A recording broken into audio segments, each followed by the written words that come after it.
علیکم، کیسے ہیں میرے پیارے ریڈرز؟ امید کرتی ہوں کہ آپ بالکل خیریت کے ساتھ ہوں گے۔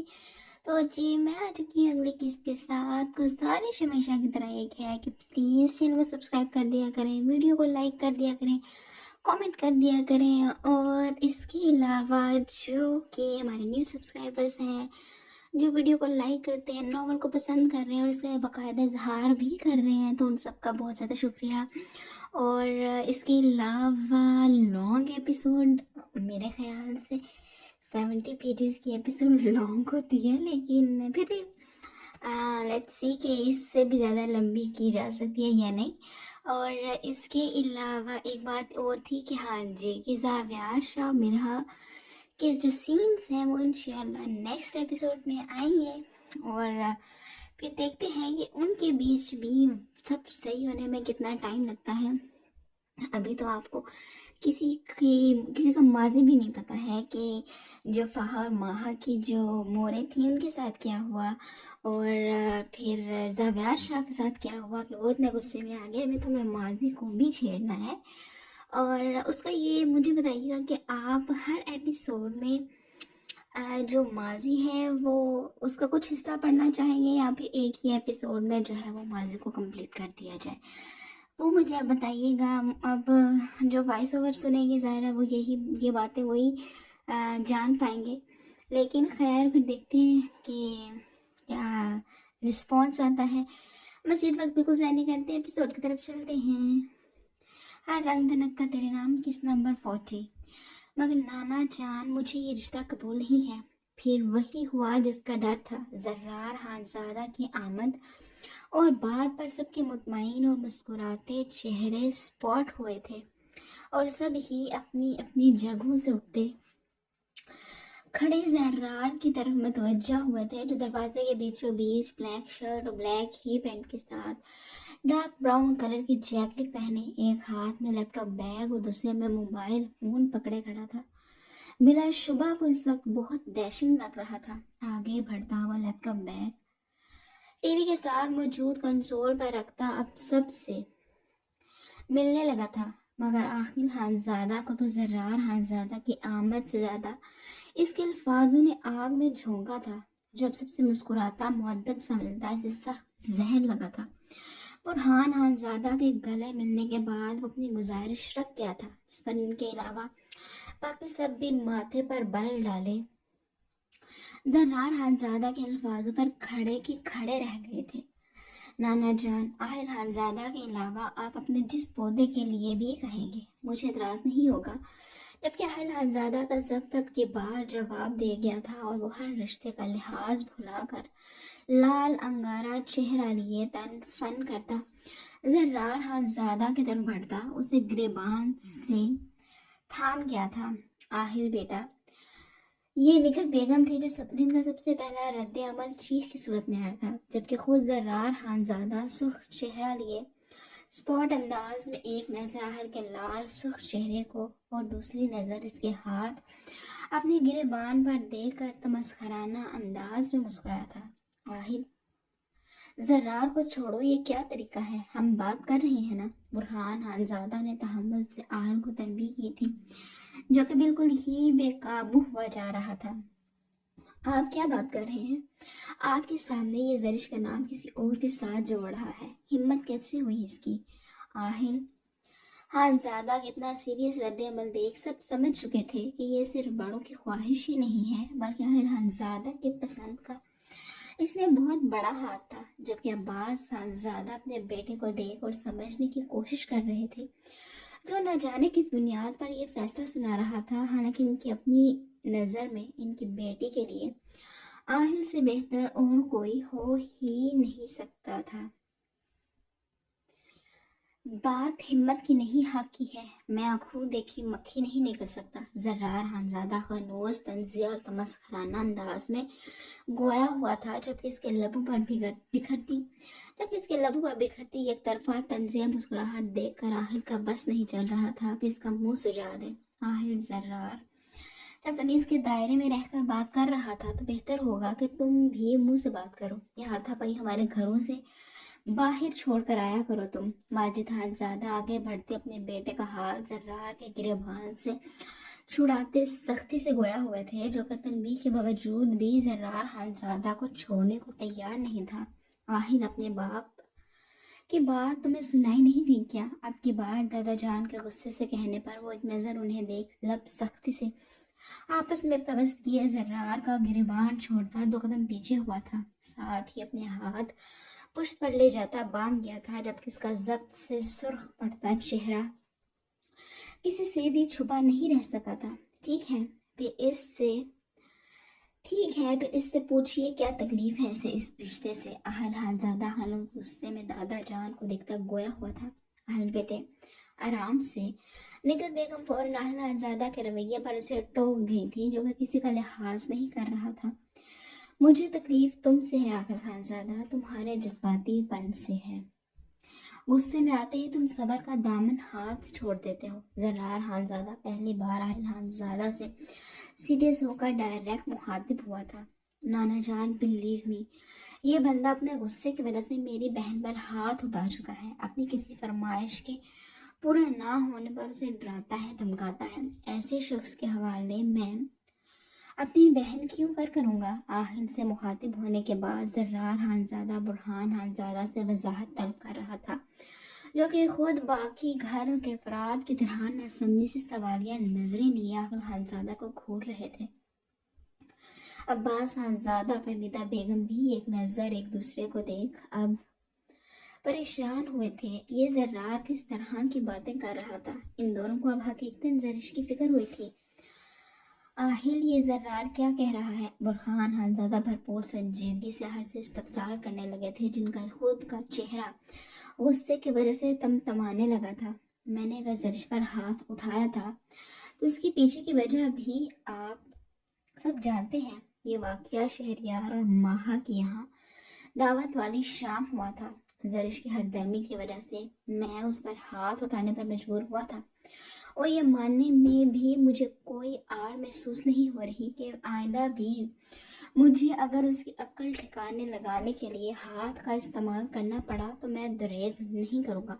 और जहाँ तक बात है डराने धमकाने की, तो ऐसा कुछ नहीं हुआ था जैसे जर्रार खानज़ादा पर हाथ चढ़ाकर बता रहा है। आहल खानज़ादा ना तो सच्ची बात कहने से कभी डरा था और ना ही अब भी उसने कोई बात छुपाई थी। हाँ, मगर इस समय वो ये भूल रहा था कि अपने जज्बातीपन का इजहार वो अपने दोस्त फारिस खानज़ादा के सामने नहीं, बल्कि जरिश के ही घर में खड़े होकर उसके माँ बाप और भाई के सामने कर रहा था, जो कि बिलाशुबा बाहल के हक में बेहतर तो नहीं होने वाला था। बाकी सब घर वाले भी हैरान खड़े आहिल के मुंह से निकलती गोहर फशानियाँ सुन रहे थे। आहिल की बात पर अब्बास खानज़ादा से पहली बार दादा जान नजरें चुराने पर मजबूर हुए थे, जबकि अब्बास खानज़ादा को जरिश अपने लाडली नाजू पली इकलौती बेटी से बढ़कर बहरहाल कोई रिश्ता अजीज नहीं था। यही वजह थी कि अहल को लेकर उनकी पसंदीदगी में वाज़ेह खटास पड़ चुकी थी। जो शख्स बगैर कोई हक रखते लड़की के घर वालों के सामने डंगे की चोट पर लड़की पर हाथ उठाने की बात सरेआम कर सकता था, उससे किसी नेकी की उम्मीद करना सरासर बेवकूफ़ी थी। और बास ज़्यादा फैसला आहिल के खिलाफ और जर्रार के हक में कर चुके थे, जबकि फहमीदा बेगम भी अफसोस भरी नजरें लिए अपने लाडले भतीजे को देखकर रह गई थी, जो बचपन से आहिल की जरिश को लेकर शिद्दत पसंदी से वाकिफ थी। मगर इस शिद्दत पसंदी में वो उनकी बेटी को तकलीफ देगा, इसकी उन्हें उम्मीद आहिल खानज़ादा से नहीं थी। निगहत बेगम भी आहिल की सोच पर नफ़े में सर हिलाने लगी थी। शायद इन्हीं की तरबियत में कोई कमी रह गई थी जो उनका बेटा अपनी शरीकी हयात पर हाथ उठाने का कायल था। गर्ज इस वक्त छोटी हवेली के मेन हॉल में मौजूद हर शख्स अपनी अपनी जगह सोच में गुम एक दूसरे से नजरें चुराने पर मजबूर हुआ था, और सन्नाटा तो ऐसा छा था कि घड़ी की टिक टिक वाज़े वक्त गुजरने का पता दे रही थी। अब्बास बेटे, मैं बहुत शर्मिंदा हूँ। मेरा पोता ही दरिश जैसे नाजुक लड़के के काबिल नहीं है। हमें इजाज़त दो बेटा। कुछ वक्त के बाद दादा जान की कामती मदहम नहीफ आवाज़ हॉल में गूंजी, जो अपने कमज़ोर हाथ जोड़े बोलते सबको ही शर्म से पानी पानी कर गए थे। आगा जान, ये आप क्या कर रहे हैं? बाकी सब तो चेहरा झुकाए खड़े थे। एक अब्बास खान ज़्यादा ही थे जो फौरन आगे बढ़ते दादा जान के हाथ खोलते, उनके झुर्री ज़दा हाथों की पुष्ट पर एहतरामन बोसा देते, उन्हें शर्मिंदगी से निकालने लगे थे। जबकि आहिल खानजादा अपनी सुर्ख पड़ती आंखें छोटी किए इस सारे मामले को समझ रहा था। क्या मतलब है आपका दादा जान? बगैर रिश्ता किए आप कैसे जा सकते हैं?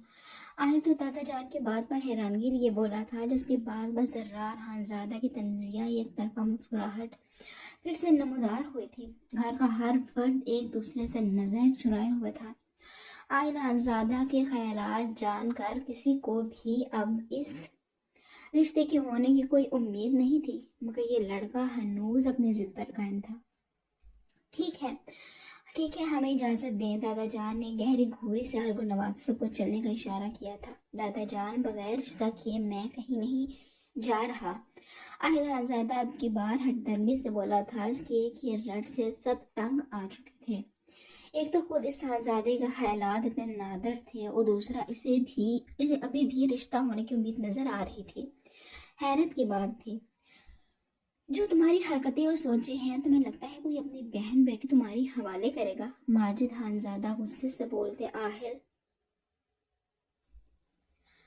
को घूर रहे थे, जो अपनी बात से हटने को तैयार ही नहीं था। क्यों, क्या हुआ है मेरी हरकतों और सोचों को जो कोई अपनी बहन बेटी मेरे हवाले नहीं करेगा? आहिल खानजादा माथे पर बल लिए अभी भी सिर्फ अपने आप को हक बजानिब समझ रहा था। अब इसकी हरदर्मी और जिद पर दादा जान की बस हुई थी, जो लगातार खुद गलत होने के बावजूद भी दूसरों पर सवाल उठा रहा था। आहिल चलो यहाँ आहिल चलो यहाँ से, बाकी बातें घर जाकर होंगी। जितना तुमने हमें अब्बास के सामने शर्मिंदा करना था कर लिया। दादा जान अब की बार डायरेक्ट आहिल से मुखातिब हुए थे। मैं जवाब दिए बगैर कहीं नहीं जाऊंगा, जबकि दूसरी जानब हनूज वही जिद कायम थी। तुम्हें जवाब मिल चुका है। जर की शादी हम किसी सूरत तुम्हारे साथ नहीं करने वाले। जरार हम ज्यादा हल्की फिजूल के चिक चिक से तंग आता साफ साफ और सीधे लफ्ज़ों में इनकार करता हिल को साबित कर गया था, जो जरार के बाप के बाद सबके मुंह तकने लगा था। इस उम्मीद के साथ कि शायद अभी कोई जरार का मुंह बंद करवाएगा, मगर जब कुछ लम्हों तक जरार की बात पर खामोशी छाई रही और सबके खामोश शर्मिंदा चेहरे उसे बहुत कुछ समझा गए थे, तो ठीक है जरार खानज़ादा, मैं भी तुम्हें चैलेंज करता हूँ कि तुम्हारी इकलौती लाडली बहन की शादी होगी तो सिर्फ और सिर्फ आहिल खानज़ादा से। मैं भी देखता हूँ कि कौन माई का लाल मुझे ऐसा करने से रोकता है। जरार के इनकार पर आहिल खानज़ादा आग उगलता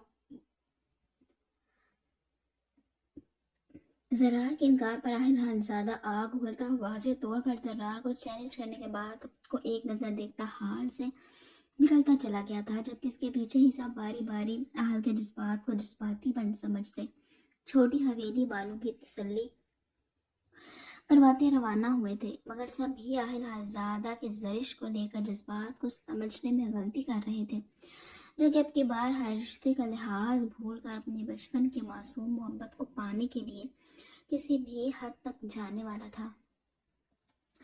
दूसरी तरफ बड़ी हवेली में भी ये बात आग की तरह फैल चुकी थी कि छोटी हवेली वालों ने खानज़ादा के रिश्ते से इनकार कर दिया था। सही वजह कोई नहीं जानता था, जितने मुंह थे उतनी ही बातें थी। घर के सब लोग छोटी हवेली से निकल चुके थे, घर अभी तक रास्ते में ही थे। इनकार की बातें घर में मौजूद लोगों को मुलाजमीन के मुंह से सुनने को मिली थी। दरअसल आहिल खानज़ादा और बड़ी हवेली वालों की छोटी हवेली से निकलने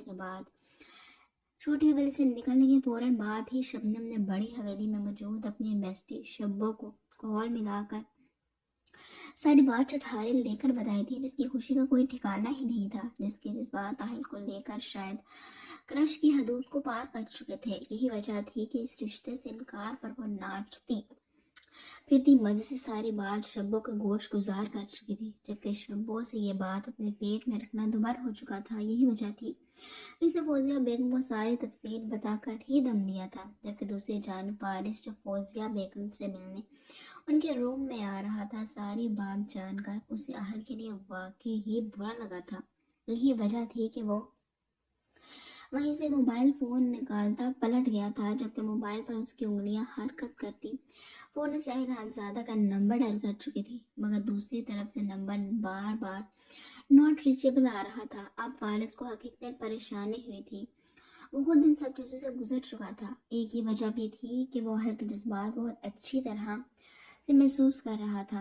आज इसका हल लोगों के साथ छोटी हवेली जाने का भी पूरा इरादा था, मगर ऐन वक्त पर एक ज़रूरी मीटिंग आ गई थी। यही वजह थी कि उसे ज़्यादा गिल्ट भी हो रहा था कि शायद अगर वो खुद वहाँ होता तो हल के लिए किसी को कायल कर पाता, मगर अब इसके पास सिवाय हल से बात करने के और कोई ऑप्शन मौजूद नहीं था। मगर वो इस सूरत में ही मुमकिन था कि अगर वो कॉल पिक कर लेता। यही परेशानी लिए वो हनूज अहलानज़ादा का नंबर बार बार ट्राई करता अपने रूम की तरफ बढ़ गया था।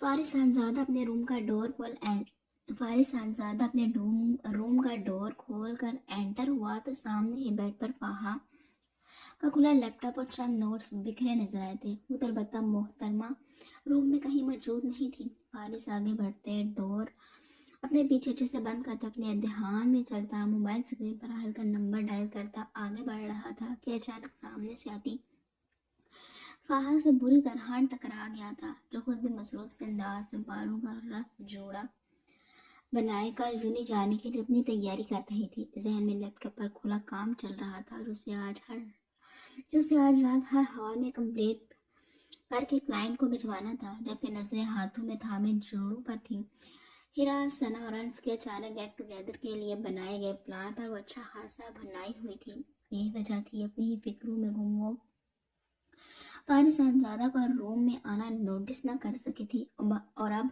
हाथों में थामे कपड़ों समेत जमीन बोस हो चुकी थी। Are you alright? और अब जब से अपनी आंखें बंद की वो फारिस की फिक्रमंदी के मुजाहरे चेक कर रही थी, जो परेशान इसके पास घुटनों के बल बैठा इसके बाजू थामे इस्तफसार कर रहा था। आपने कुछ राइट रहने ही कहा दिया है। आप अपनी झुंझलाहट को वाज़ेह तौर पर फारिस पर निकाल रही थी, जो बेचारा खुद परेशान सा यही सोच रहा था कि अब उसने क्या कर दिया था। फारिस के नरम गिरफ्त अपने बाजू से छुड़ाती वो मुंह बनाते घुटनों के बल पहले खुद तो ठीक ही नीचे गिरे अपने कपड़ों का ढेर उठाती बमुश्किल खड़ी हुई थी।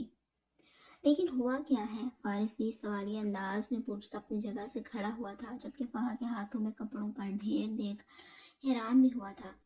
आप कहीं जा रही हैं? खुद को पूछने से वो रोक न सका था। जी, जहन्नुम में, मुंह बनाकर बोलती वो कपड़ों का ढेर बेड पर फेंकती मुंह बनाकर बोली थी, जबकि फारिस हनूज अपनी जगह पर खड़ा फा को समझने की कोशिश कर रहा था। वो झंझलाहट का शिकार थी और इस वक्त एक एक कर अपने कपड़े ड्रेसिंग के सामने खड़ी अपने साथ लगाती देख रही थी, मगर ये झुंझलाहट क्यों थी ये ना फारिस समझ सका।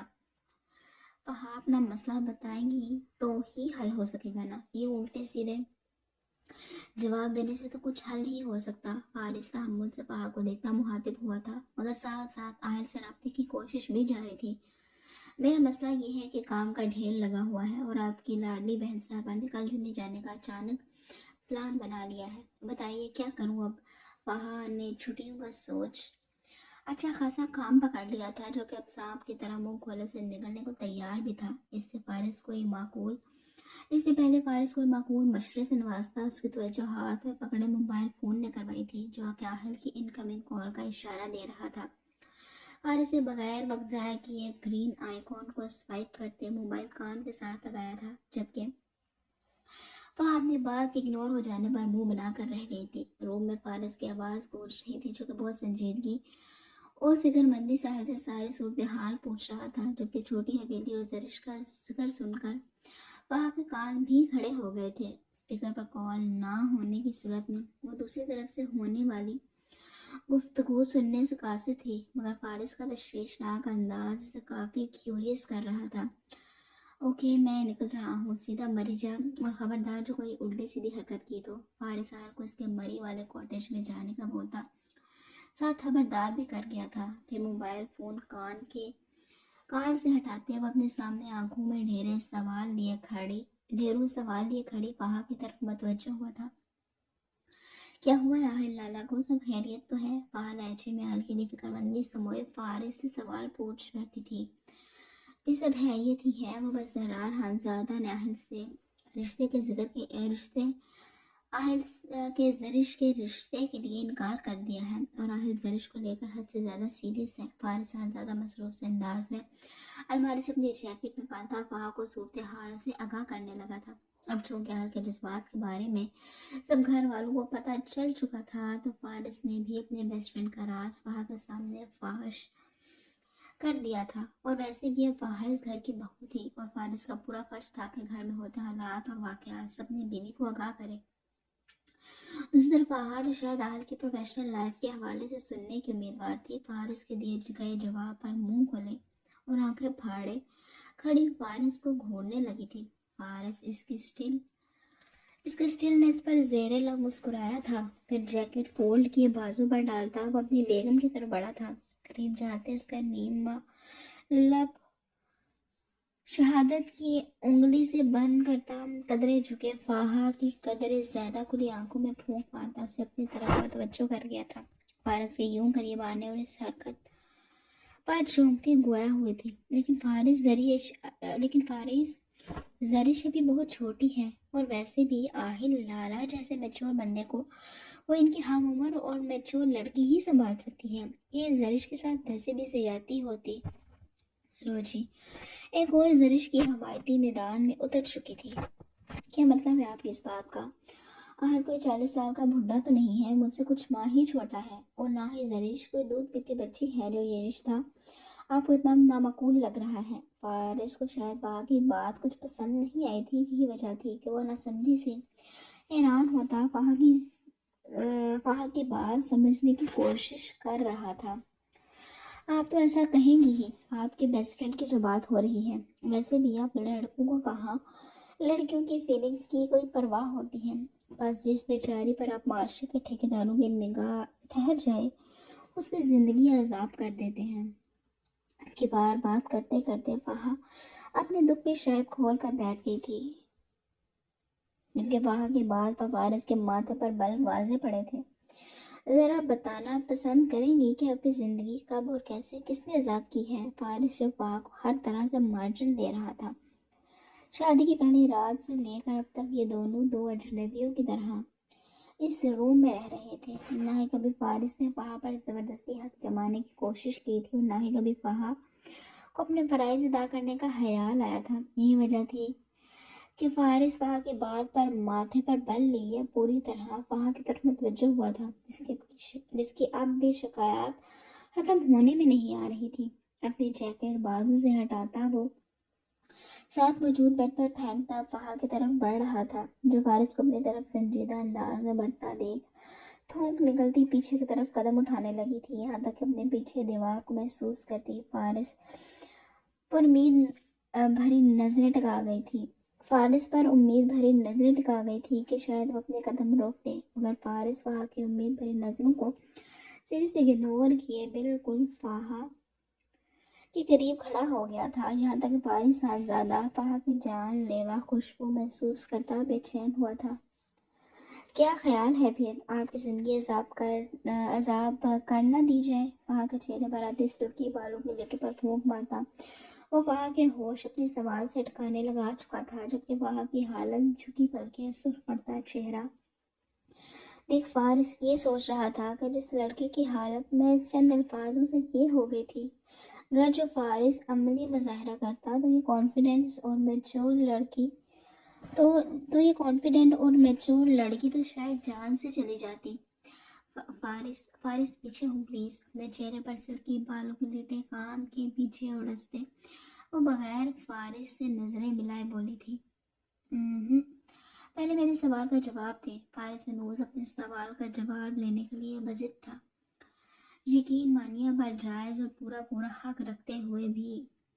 میں اگر آپ کو وقت دے رہا ہوں تو اسے غنیمت جانیے۔ جب میرا صبر کا بند ٹوٹا تو اس رات کے بعد آنے والی ہر رات فارس صاحبزادہ اپنے حساب سے آپ کے لیے عذاب کرے گا، اور اس عذاب سے بچنے کے لیے بھی آپ کو صرف اور صرف جائے پناہ फारिस साहबजादा के हिसार में ही मिलेगी। फारिस की जज्बात लुटाती नजरों और अल्फाजों से फहा के माथे पर पसीने के छोटे छोटे कतरे नुमाया हुए थे, जबकि अपना चेहरा तो फहा को भाप छोड़ता महसूस हो रहा था। इससे पहले कि वह अपने हाथ की पुष्ट से माथे पर आए पसीने को साफ करती, फारिस साहबजादा इसका वही हाथ थामे अपने फ्री हाथ से पैंट की पॉकेट से अपना रुमाल निकाले वह के माथे पर थपथपाते से साफ कर गया था। चलता हूँ तो अगर मजीद यहाँ आप कितने करीब आपके दिल फरेब खुशबू के हिसार में खड़ा रहा तो आपका तो पता नहीं, लेकिन फारिस साहबजादा जरूर जान से जाएगा। वहाँ के खूबसूरत चेहरे को गहरी और तफसीली निगाह से देखता, वो वहाँ के करीब करीब झुकता,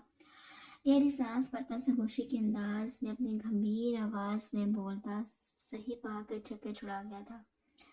और हाँ, एक और बात, अपना काम मुझे ईमेल कर दीजिएगा, मैं देख लूँगा। आप सिर्फ अपने गेट टुगेदर की तैयारियां करिए और फिर आराम से सो जाइएगा, मुझे शायद कुछ देर हो जाएगी। गुड नाइट एंड खुदा हाफिज। फारिस साहबजादा जाते जाते रुका, फिर वहाँ के मसले का हल करता वो अचानक फहा के चेहरे पर झुकता, उसके दाएं गाल पर अपना पुरहिद्दत लम्स छोड़ता, अपनी जैकेट बेड से उठाता, ये जा वो जा, जबकि फहा वहीं दीवार के साथ लगी गाल पर अपना हाथ रखे फारिस की खुशबू के हिसार में जाने कितने लम्हे ठहर से गई थी। शाह हवेली में भी रात की इस पहर खामोशी और अंधेरे का बसेरा था। हर कोई अपने अपने दिन की जिम्मेदारियां निभाता अब अपने अपने रूम्स में आराम कर रहा था, लेकिन रात की इस पहर आयशा ब्लैंकेट में दुबकी लिहाफ पर लैपटॉप रखे मजे से कोई तुर्किश ड्रामा देखने के साथ फ्राइज खाने में मसरूफ थी कि दफातन इसकी तवज्जो मोबाइल फोन ने अपनी जानिब मरकूज करवाई थी, जिसकी स्क्रीन जल कर बुझती किसी नोटिफिकेशन की आमद का पता दे रही थी। इसने मुंह बनाते चलते ड्रामे को बटन दबाकर रोका, फिर हाथ बढ़ा साइड टेबल पर पड़े अपने मोबाइल फोन को उठाते साइड पर लगे बटन को प्रेस करती स्लीप मोड से हटाया था। मोबाइल स्क्रीन रोशन हुआ तो सामने व्हाट्सएप पर आए कोई एक साथ 10-11 पिक्चर्स के नोटिफिकेशंस जगमग कर रहे थे। माथे पर बल डाले उसे लॉक हटाए और नोटिफिकेशन पर क्लिक करके थी जो अब अननोन नंबर से आए चैट को ओपन कर रही थी, मगर जैसे जैसे नजरें भेजी गई तस्वीरों पर उठ रही थी आयशा को अपना आप हवा में मुअल्लक होता महसूस हो रहा था, क्योंकि वो तस्वीरें किसी और की नहीं, खुद आयशा और विकी भट्ट की एक साथ ली गई बहुत नाज़ेबा तस्वीरें थी।